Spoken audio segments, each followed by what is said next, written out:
Welcome to Investor in the Family Radio, a podcast about learning to invest. My name is Brian Bain, and I'm your host. At Investor in the Family Radio, we believe that every dollar and minute we spend is an investment in something, and together, we're going to make the best investments that we can, so thank you so much for joining us. On today's show, we have Ben Kenagy, and recently Ben wrote an article about Tesla highlighting a recent Tesla press release that basically mentioned that the Model 3 development was fully dependent upon sales of the Model S and the Model X, and mentioned possibly some concerns about whether or not Tesla could fund Model 3 development. And so I wanted to follow up with Brad to learn more about his thesis. We talk about whether or not Tesla is going to need to raise more capital via secondary offerings, which will cause further stock dilution. We talk about whether or not Tesla's current junk bond rating will pose significant problems for capital raising. Will Tesla ultimately be able to fund the Model 3? Is the attempted acquisition of SolarCity an act of desperation? And where do both companies presently stand regarding cash flow and profitability? So I hope you enjoyed this time with Brad Kenagy. And remember, you can always find more at investorinthefamily.com. How much time do you currently spend trying to figure out your investments? Are you tired of spinning your wheels, attempting to conduct research that you really don't have time for? And if we're honest, you might not actually be qualified to do. Brett Jensen is the man behind the Biotech Forum, the #2 premium marketplace service on Seeking Alpha. He's also a top 5% ranked analyst according to TipRanks. Do you like owning companies that get acquired? So does Brett. Are you anxious about the current election season and how it may impact your portfolio? Perhaps it's time you put a portion of your portfolio on autopilot with Brett as your guide. Visit biotechforumsa.com for more information. That's biotechforumsa.com. SA as in Seeking Alpha, biotechforumsa.com. And I hope you enjoyed today's interview with Brad Kenagy. Hey, Brad, welcome to the show. Hi, Brian. Thanks for having me. Man, it's great to have you. And before we get started, do you mind giving us a quick background on yourself as an investor and maybe what you're doing investing-wise these days?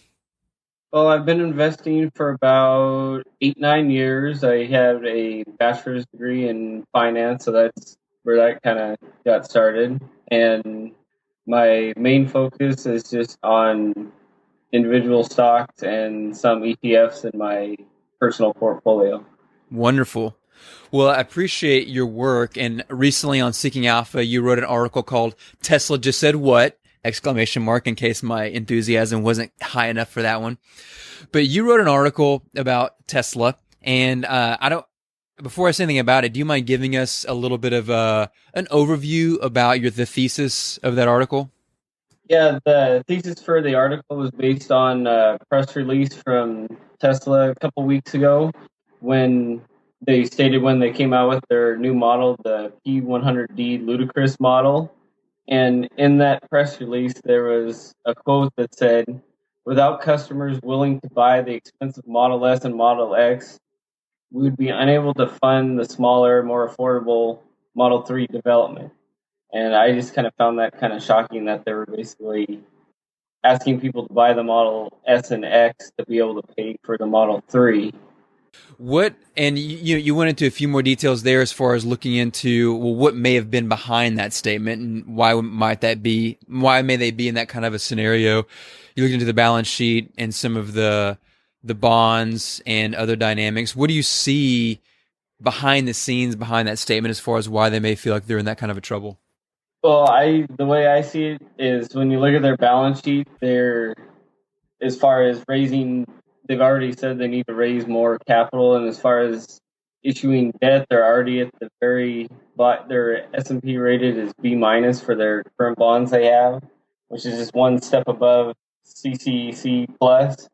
And if the SolarCity deal does go through and they do have to raise future capital, it would most likely be at a significantly higher rate than they're paying now, given the financial condition of SolarCity. And then if they were to instead issue stock, which they've done in the past, they would add on even more dilution than what they've already done, because they just raised $2 billion. Like, I think it was 3 months ago, they just raised $2 billion for Model 3 development. And then all of a sudden now they're asking people to buy the Model S and X to help fund the development, even though they just raised $2 billion. And just to be clear, that $2 billion that was raised, was that equity or debt? That was $2 billion in equity raised specifically for Model 3 development. And now, according to that press statement, it sounds as though they either estimated poorly or something's not going as they hoped it would. Yes, they need, either way, whatever happened, they need more to fund Model 3 development. And just to clarify too, you mentioned their current bond issues are rated by the S&P at B minus.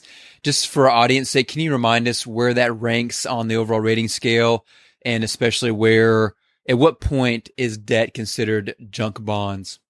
Anything below BB plus is junk bonds. There's BB plus, BB minus, B plus, B, and B minus.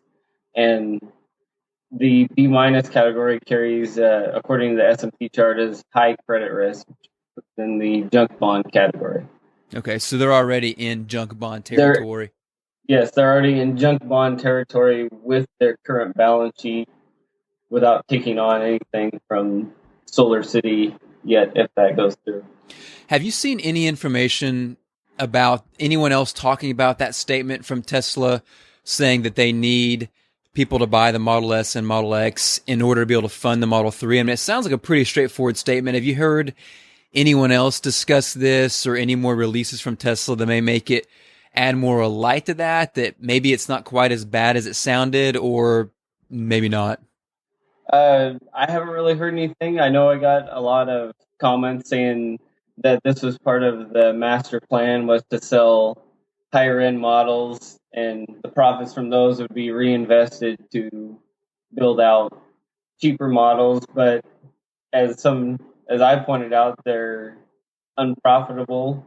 A lot of people were quoting the gross margins where they were 25% some gross margins, which is true, but then that doesn't account for anything like SG&A. So Tesla just can't roll a car off the lot and park it out. It doesn't sell itself. They have to have somebody to sell it. There's overhead costs that are included in SG&A, and if you include all that over the last year, Tesla's lost $342 million. And then if SolarCity is acquired, they over the last 12 months have lost nearly $750 million when you account for taking away the cost of SG&A and any interest on debt. So they will be nearly tripling their basic losses just to get by, not including any R&D. Perception can be difficult sometimes because oftentimes we think of perception and it becomes our reality because we may not know any different. And a lot of times perception may not fully be what it seems because there could be a lot of facts that haven't come to light or maybe are misunderstood. The perception recently, my perception of Tesla of late has definitely been strings of progressively worsening news. It seems like, I think maybe ever since they announced the desire to acquire SolarCity, it just seems like it's the financial situation or reality of Tesla continues to look worse and worse and worse. Do you think is that a progressive reality that things are getting worse or are being understood as worse than they were before? Or do you think that's just more perception that, is coming out of this acquisition deal? I think it's just more, like you said, more perception coming out of the acquisition deal. There's more things come to light when you do an acquisition. You get a hard look at your own balance sheet plus who you're acquiring. When you look at SolarCity, I would not say they're in financially good condition. How long have you been following Tesla and SolarCity? Have you been looking at these companies closely for a while, or is this more of a recent topic for you? More of a recent topic. I wrote another article on Tesla and SolarCity right after the deal was announced. So that's only the second article I've wrote on Tesla or SolarCity in the nearly 5 years I've been writing. Fairly new. Someone asked me that about how long I've been bearish on Tesla. No, I'm a new bear. So what is your take on the acquisition? Do you see this as a really great strategic move, a move of desperation on one or both companies? I see it as kind of a desperate act on SolarCity's part because they're hemorrhaging cash, they negative cash flows for ever, pretty much. They the last 4 quarters they've had increasing, or not increasing, but close to increasing over 200, nearly 200 million in operating cash flow losses each quarter. If you go back and look at their financials, they started out in 2012.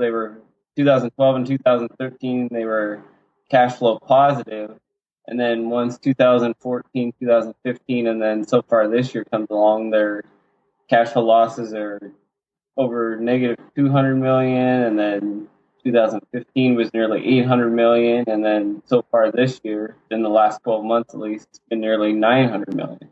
So their cash flow losses are growing, and they don't have the revenue growth to support those cash flow losses.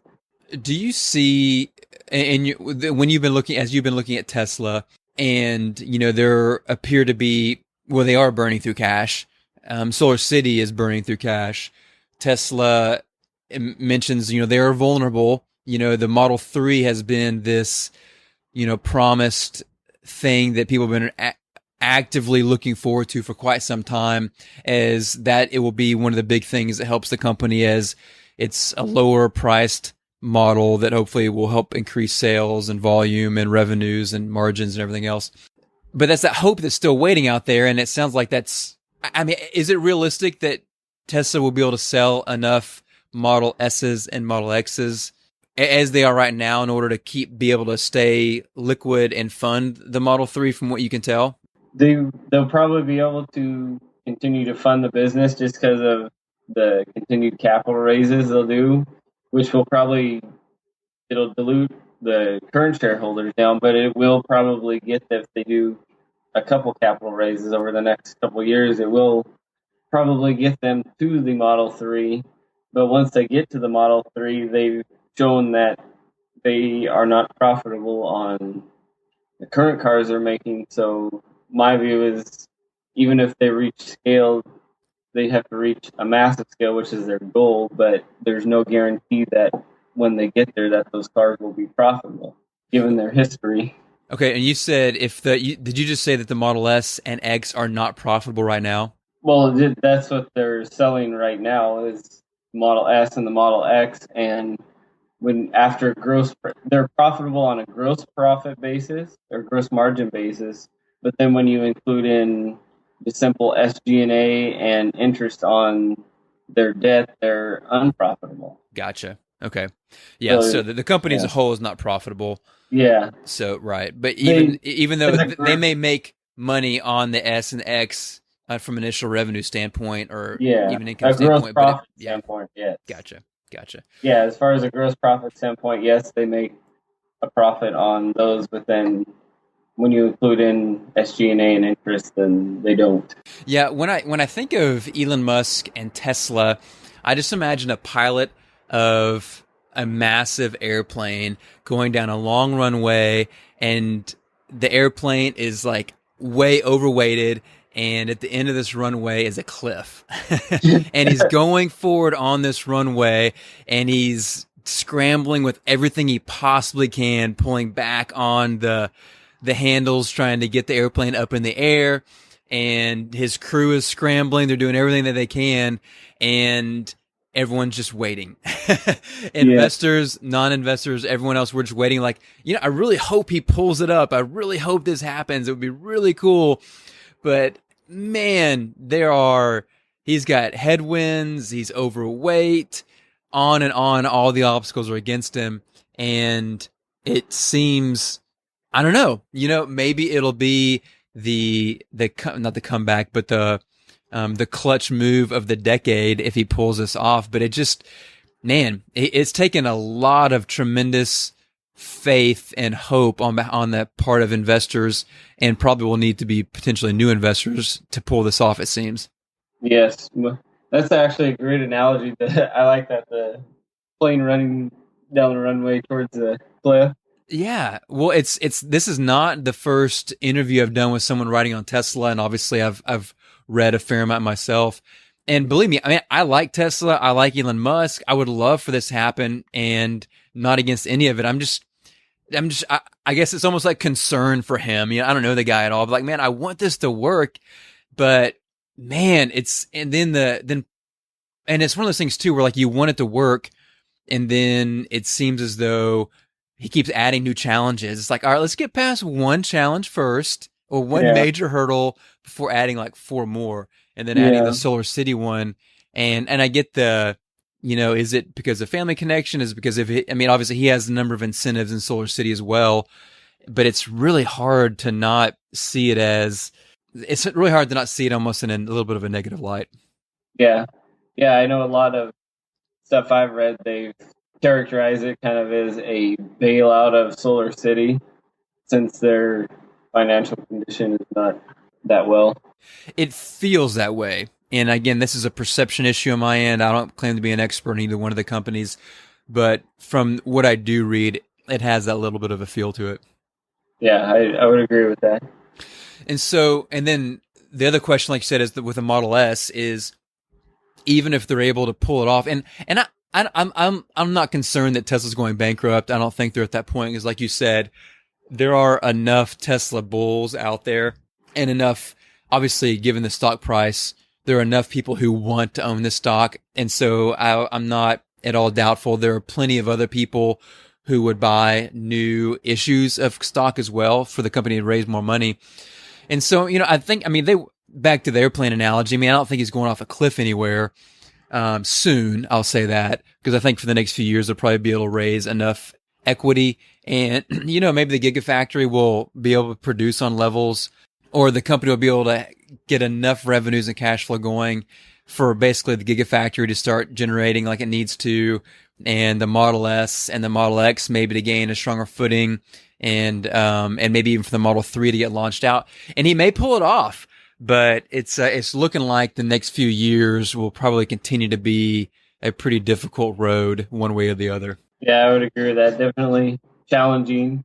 And also too, another thing that could hinder or help the Model S and X or any other current models they have out is expanding the supercharger network, because there's, as far as I know, there's no supercharger network from where I live within 10, 15 miles that I know of. And if you want real demand, you got to have it where if you're going on a long trip, you got to be able to have some place to stop. And as far as I've seen, there's not, at least here in Oregon, there's not a whole lot of Tesla chargers. Well, and tell me this, just because, again, I'm not an expert on the industry. Is that not the same challenge that pretty much any other electric vehicle would be facing as well, though? So that may not, that's not Tesla specific, is it? That's not Tesla specific. That's whole electric vehicle industry included.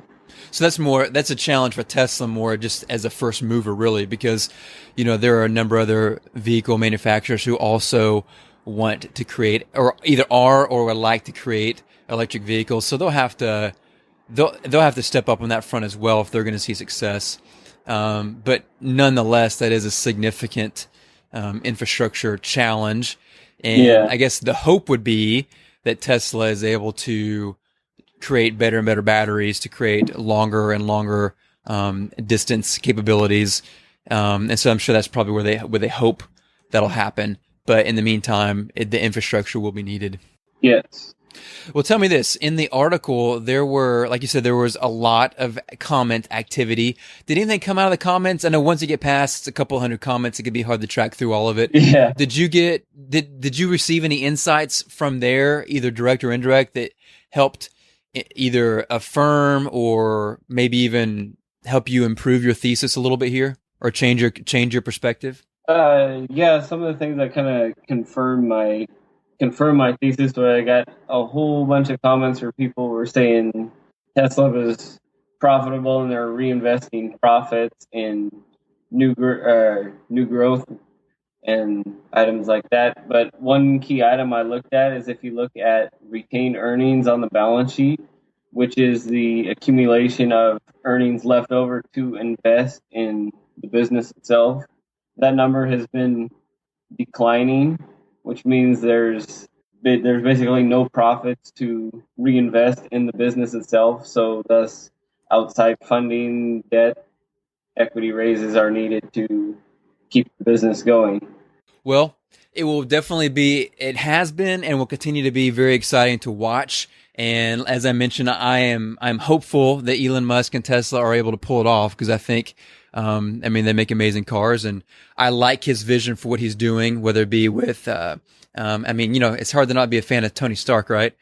Yeah. So whether it be with Tesla or SolarCity or SpaceX, I'm a fan and I'm hopeful and optimistic, but do recognize there are very, very real challenges. I want to believe that they'll be able to pull it off. There are a lot of people, like I said, obviously, who believe in the vision or want to believe in the vision, and people who have incentive for this to succeed. But it is on such a significant scale that hasn't been done before. It's all to be determined. So it'll be fun to watch. I would agree with that. Well, hey, Brad, thanks so much for your time today, and we'll look forward to connecting again in the future. All right. Thank you for the interview, Brian. Absolutely. I hope you enjoyed the interview. Remember, you can get full show notes with links and other details at investorinthefamily.com. Don't forget to check out Brett Jensen's premium biotech service at biotechforumsa.com. That's biotechforumsa.com. This is Brian, and thanks for joining the family. The information and opinions contained on this podcast are for educational purposes only. The information does not consider the economic status or risk profile of any specific person. The information and opinions expressed should not be construed as investment trading advice and does not constitute an offer or an invitation to make an offer to buy and sell securities.